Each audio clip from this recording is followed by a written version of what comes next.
بسم اللہ الرحمن الرحیم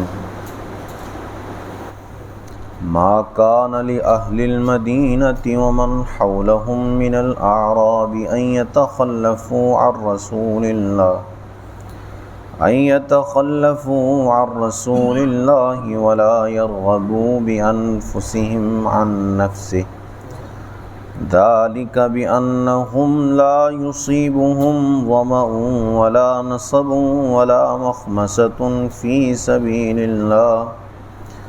ولا يطؤون موطئا يغيظ الكفار ولا ينالون من عدو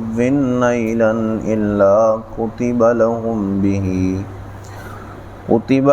به عمل صالح ان اللہ لا يضيع اجر المحسنین ولا ينفقون نفقة صغيرة ولا كبيرة ولا يقطعون واديا إلا كتب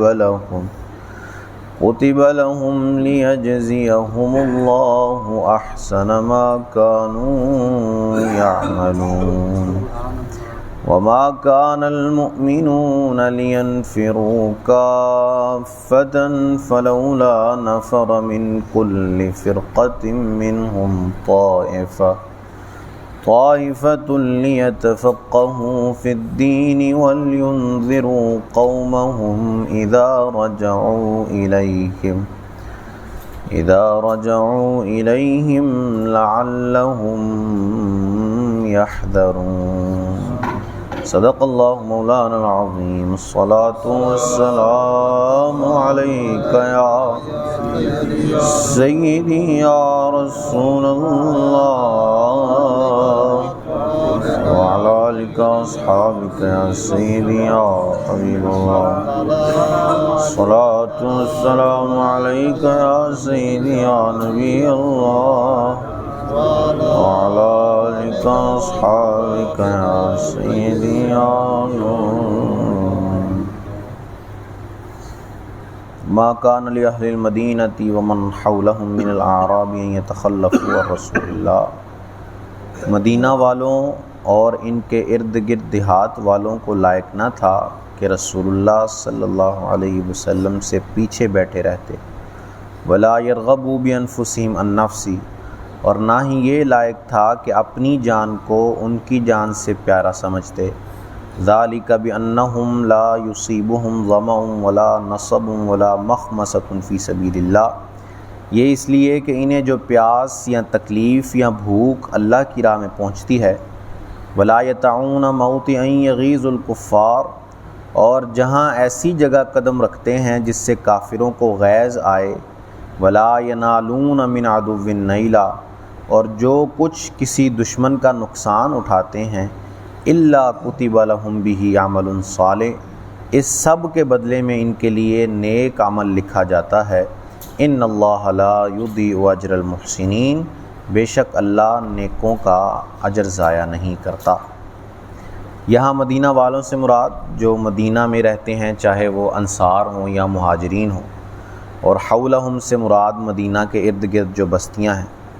فرمایا کہ جب رسول کریم صلی اللہ علیہ وسلم خود جہاد کے لیے نکل پڑے تیار ہو کر، تو اب جب رسول نکل پڑے تو پھر کسی کو یہ جواز نہیں پہنچتا کہ وہ رسول سے پیچھے بیٹھا رہے جہاد کے اندر، اور ایسا نہ ہو کہ وہ رسول کی جان سے اپنی جان کو زیادہ پیارا سمجھے۔ رسول اللہ کے رسول، اللہ کے محبوب تو اس جنگ کی سخت تکلیفیں برداشت کریں اور یہ گھر میں بیٹھا رہے، یہ نہیں ہونا چاہیے، بلکہ اللہ نے فرمایا کہ یہ ان کو ایسا نہیں کرنا چاہیے، بلکہ آگے بڑھ کر جو ہے وہ رسول کریم صلی اللہ علیہ وسلم کا ساتھ دینا چاہیے، اور ہمیشہ مصیبت کے وقت ان پر اپنی جان قربان کرنے کے لیے تیار رہنا چاہیے۔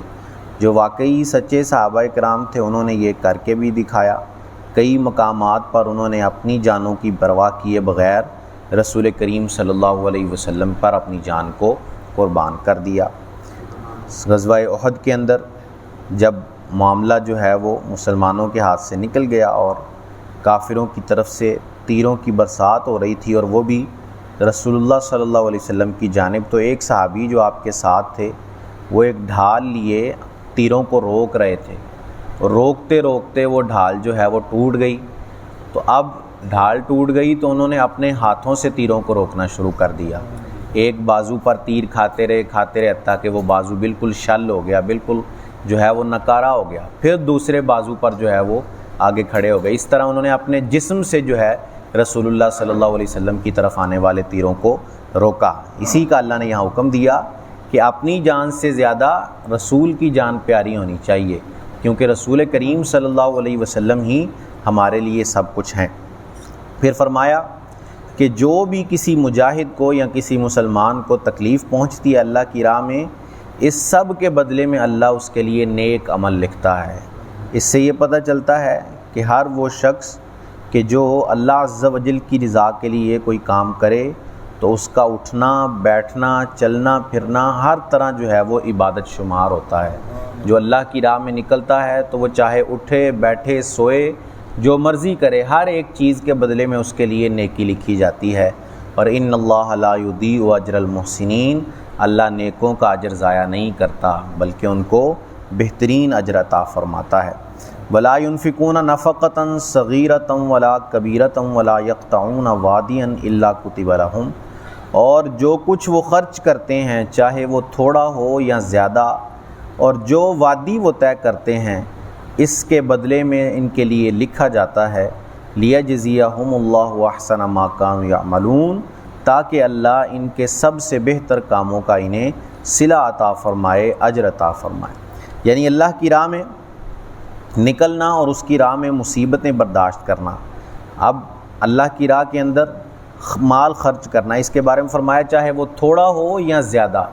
ہر ایک کا بدلہ اللہ عز و جل ضرور عطا فرمائے گا۔ چاہے ایک کھجوری کسی نے اگر اللہ کی راہ میں خرچ کر دی تو اس کا بدلہ بھی اللہ اسے عطا فرمائے گا، جتنی اس کی طاقت ہے۔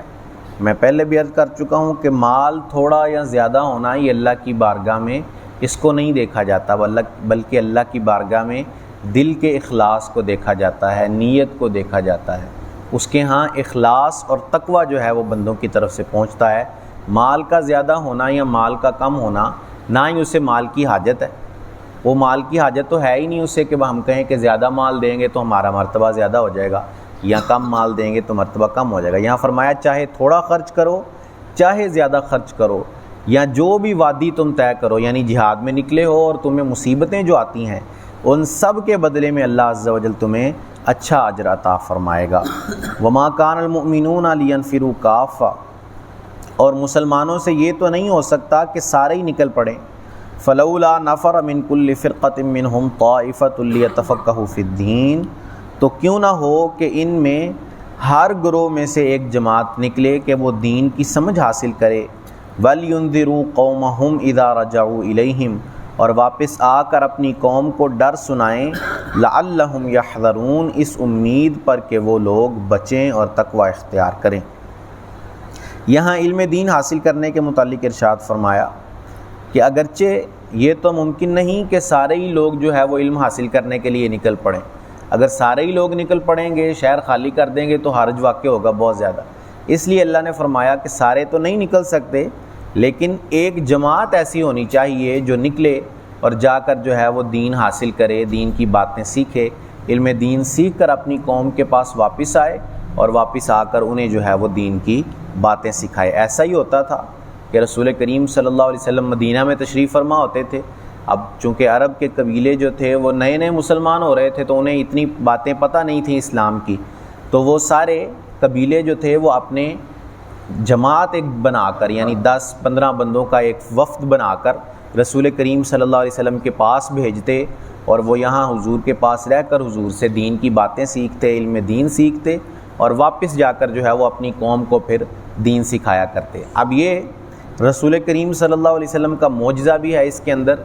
کہ ایسا نہیں ہوتا تھا کہ وہ جو وفد آتا تھا حضور کے پاس وہ کوئی سال 2 سال 3 سال رہتا اور پھر جو ہے واپس اپنی قوم کے پاس جاتا، بلکہ چند دن قیام کرتے وہ حضور کے پاس، ہفتہ 2 ہفتہ اتنے دن بس ٹھہرتے۔ اور یہ حضور کا معجزہ ہے کہ وہ ان پڑھ بالکل لوگ، کیونکہ وہاں پڑھنے کا اتنا رواج نہیں تھا، تو ان پڑھ بالکل لوگ ان کو رسول کریم صلی اللہ علیہ وسلم چند دنوں کے اندر جو ہے وہ دین کا عالم بنا دیتے تھے۔ یہ حضور کا معجزہ تھا کہ بالکل ان پڑھ جنہیں کچھ نہیں آتا،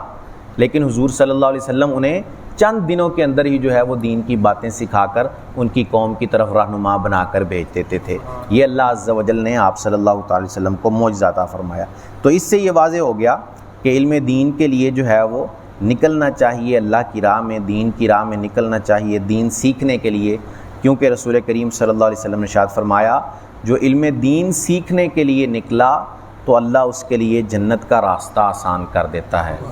دین سیکھنا جو ہے وہ بڑی افضلیت کی بات ہے۔ صحابہ کرام بہت دور دور کا جو ہے وہ سفر کیا کرتے تھے دین سیکھنے کے لیے۔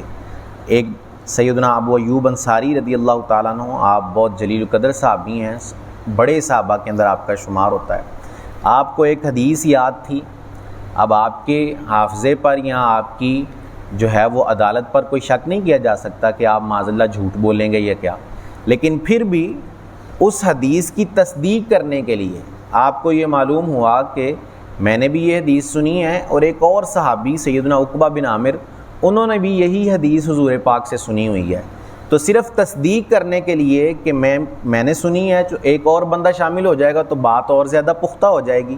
تو اس کی تصدیق کے لیے جو ہے وہ آپ نے مصر کا سفر کیا۔ ان دنوں سفر جو ہے وہ کتنا مشکل ہوتا تھا، مصر کا سفر مدینہ سے ان دنوں آپ نے کیا اور گئے، وہاں جا کر صرف عقبہ بن عامر سے ملے، ان سے پوچھا کہ یہ حدیث آپ نے سنی ہے حضور سے؟ انہوں نے کہا ہاں میں نے سنی ہوئی ہے، تو بات پختہ ہو گئی، فوراً جو ہے وہ یہ بات پوچھ کر واپس تشریف لے آئے، اور کوئی کام نہیں، صرف علم دین کے لیے مدینہ سے نکلے، مصر پہنچے، دین کی بات سیکھی اور واپس آ گئے۔ اسی طرح ایک اور بھی صحابی، وہ بھی اسی طرح انہوں نے سفر کیا صرف ایک حدیث کے لیے،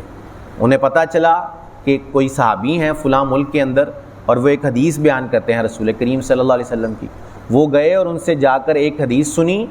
اور ان سے عرض کیا کہ میرا کوئی رشتہ دار اس شہر کے اندر نہیں ہے اور نہ ہی مجھے کوئی دوسرا کام ہے اس شہر کے اندر، صرف اور صرف آپ سے رسول کریم صلی اللہ علیہ وسلم کی حدیث سننے کے لیے آیا ہوں۔ حدیث سنی اور فوراً جو ہے وہ واپس مدینہ کے اندر تشریف لے آئے۔ یہ علم دین حاصل کرنے کا جذبہ ہمارے صحابہ کرام علیہم الرضوان کے اندر تھا، تو ہمیں بھی اپنے بچوں کو بھی خود بھی جو ہے وہ دین کو سیکھنے کے لیے تیار کرنا چاہیے۔ اللہ عز و جل سے دعا ہے کہ اللہ عز و جل ہمیں عمل کی توفیق عطا فرمائے،